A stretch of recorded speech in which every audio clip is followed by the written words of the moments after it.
Hello everyone, welcome to Dikshan classes. Today I am going to teach about the remaining parts of authorized capital and its important concepts.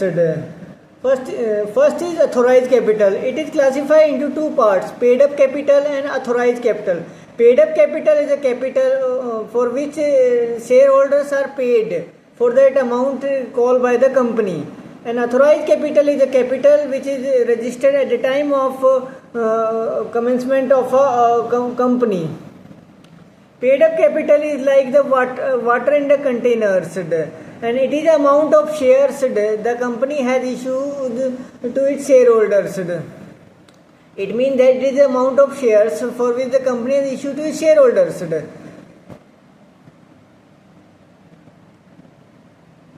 Authorized capital is like the container that holds the water. It is the maximum amount of shares a company can issue to its shareholders at the time of share issuing. To increase the authorized capital, shareholder approval and payment of fee to the government is required. Next is characteristics of authorized capital. Authorized capital is the maximum ceiling for which company has to issue the shares to the shareholders. Authorized capital is the registered capital for which company has registered their commencement of operations. It is a nominal capital because not the actual amount raised by the company. It is divided into shares of the definite value. Authorized capital has laid out to the charter document of the company. Memorandum of association under the head capital clause. Capital clause is a clause in which the company has tell of the public that the company has registered for that 25 lakh capitals. For making changes, the enhancement or reductions of the authorized capital of the company, a prescribed procedures to be followed, and approval of the relevant authority and shareholder must be taken. It is fixed by the company promoters, not subscribed at the time of company incorporation. Next is issue capital. Issue capital is a capital out of authorized capital. Some capital are issued to the shareholder, known as the authorized issue capital. Issue capital implies the nominal value that the portion of the authorized capital which is subscribed by the signatories. It is a capital company issues from time to time for subscriptions. Basically, a company does not issue its entire authorized capital to the general public. Only part of it is offered to the subscription and allotment to share. Therefore, the portion of the company's authorized capital which is actually issued to the general public for the subscription is called issue capital. It represents the nominal value of share. It represents the nominal value of shares capital issued to the members. Therefore, the company can raise additional capital whenever there is a need for additional funding. Included in issue capital, it includes the share allotted to the general public, institutional investors, signatory to the memorandum of association. Institutional investor is investors which is associated with some institutes. Signatory of the memorandum of association. Vendor to the consideration with other than cash, fully or partly paid shares in the exchange for the assets acquired by the firm. Share allotted as per bonus, shares allotted as per bonus shares. Bonus share is a share which is issued for their hard working.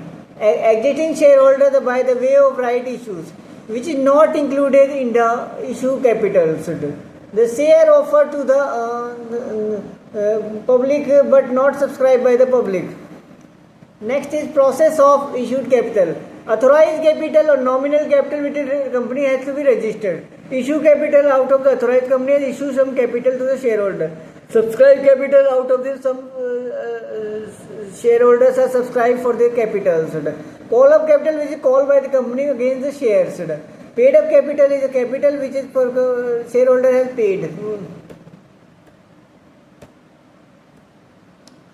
Next is Next is let us understand with the help of example. Below are the some cases given for which you need to calculate authorized capital and issue capital. For example, case 1. Grey Limited was founded with a capital of 50 lakh divided into share of 20 rupees each, and the company offer entire share to the public for subscription.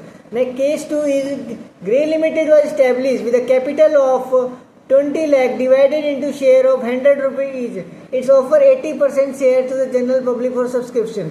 For types of capital involved is authorized capital of case 1 is 50 lakh and case 2 is 20 lakh. Then case 2 issue capital is 50 lakh for case 1. Second is 20 lakh is shares, 80% we calculate, it is 16 lakh. Next is difference between authorized capital and issue capital. Authorized capital implies the maximum ceiling limits of the company which can say, issue shares from public by issuing shares. Issue capital. Issue capital is a part of the authorized capital for which the company has issued shares to the general public. It is next message is based. It is based on authorized capital is based on present and future needs. Issue capital is based on present need. Declaration. Next is declaration. In authorized capital, prior to the company's incorporations, declaration required. When the companies bring IPO, then declaration is required. Stamp duties. In authorized capital, paid on authorized stamp duties paid on authorized capital. In issue capital, no paid on issue capital. Next is registration fee. In authorized capital, registration fees for the company is based on the authorized capital. Then in issue capital is not a basis of registration fees. Next is change in memorandum of association. To make any change in the amount of the authorized capital, first of all, memorandum of association need to be altered, and for this special meeting is required. For the company not wait for till the next annual general meeting. Then in issue capital, there is no need to alter the memorandum of association to make the change in issue capital. Next is disclosure in the memorandum of association. It must be disclosed the memorandum of association of the company, and it is not required. It is not required to be disclosed in the memorandum of association of company. It is not required to be in the memorandum of association of company for any disclose. That's all today's class. If you have any doubts, any query, you can post in the comment section. I will surely make video. Thank you so much for listening carefully.